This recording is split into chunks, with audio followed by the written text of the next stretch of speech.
Big bang വീക്കിനോടനുബന്ധിച്ച് പുതിയൊരു task വന്നിട്ടുണ്ടായിരുന്നു. മുൻപ് ഇത് ബിഗ് ബോസ് തമിഴിൽ വന്നിട്ടുള്ള ടാസ്ക്കാണ്. അതിൽ ആരാണോ ആ ഇയർ വിന്നർ ആവേണ്ടിയിരുന്നത് അവരാണ് എവിക്റ്റായി പോയിരിക്കുന്നത്. ഇതിൽ ഇഷ്ടമുള്ള ആൾക്കാരോട് എഴുന്നേറ്റ് നിൽക്കാൻ പറയുന്നുണ്ട്. അതിലാദ്യം നെവിൻ നിൽക്കുന്നുണ്ട്. പക്ഷേ ഇത് മണി സംബന്ധമായ ടാസ്ക് ആയതുകൊണ്ട് നിവിന് കളിക്കാൻ പറ്റിയില്ല.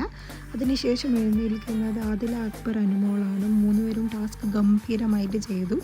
അവർ ആക്ച്വലി ഓരോരോ റീസൺ കൊണ്ടും പുറത്തു പോയാലും കുഴപ്പമില്ല എന്ന് മനസ്സുകൊണ്ട് വിചാരിക്കുന്ന ആൾക്കാരായിട്ട് എനിക്ക് തോന്നി എന്ന് മാത്രം ശരിക്കും അറിയില്ല.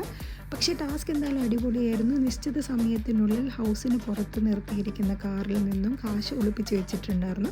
അത് കണ്ടുപിടിച്ച് ടൈമിനുള്ളിൽ ഉള്ളിലേക്ക് വരിക, ഇതാണ് ടാസ്ക്. അതിൽ വന്നിട്ടില്ല എന്നാണെങ്കിൽ അവർ എവിക്റ്റായി പോകും.